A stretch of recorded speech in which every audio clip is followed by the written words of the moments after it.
বেলাল রাদিয়াল্লাহু আনহুর কথা, তাকে কিভাবে পিটানো হয়েছে আপনারা সবাই কম বেশি জানেন। আরবের জাস্ট গরমে যদি একটা ওমরা করেন তাহলেই বুঝতে পারবেন যে গরমটা কেমন হতে পারে। কয়েকদিন আমাদেরকে রাস্তায় নামাজ পড়তে হয়েছে, এত ভিড় ছিল, ওখানে সেজদা দেওয়ার মতো কোনো পরিবেশ থাকে না, এত এত মানে গরম। ওখানে দাঁড়িয়ে থাকলে আপনার পায়ে মনে ফসকা পড়বে। ওখানে একটা মানুষকে সারাদিন শুইয়ে রাখা হলে উত্তপ্ত বালুর মধ্যে, উপরে যদি পাথর চাপা দেওয়া হয়, আর সে তখনও বলতে থাকছে আহাদুন আহাদ, আল্লাহ এক, আল্লাহ এক, তাহলে তার ইমানের জজবা চিন্তা করে। এই জীবন মহাকাব্য রচনা করেছে। এই জন্য বেলাল রাদিয়াল্লাহু আনহু সেই ব্যক্তি যিনি মক্কা বিজয়ের পরে কাবা ঘরের ছাদে উঠে আযান দিয়েছেন।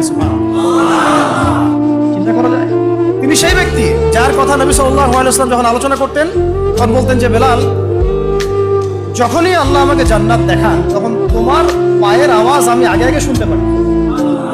তুমি কি এমন আমল করো? তিনি বলছেন, আমি তো এক্সট্রা এমন কোনো আমল করি না, তবে যখনই আমার ওযু ছুটে যায় তখন আমি আবার ওযু করি এবং সেই ওযু দিয়ে আমি 2 রাকাত নামাজ পড়ি, তাহিয়াতুল ওযু। এটা আমরা আমল করার চেষ্টা করবো। আল্লাহ পাক আমাকে তৌফিক দান করেন, আপনাদেরকে তৌফিক দান করেন।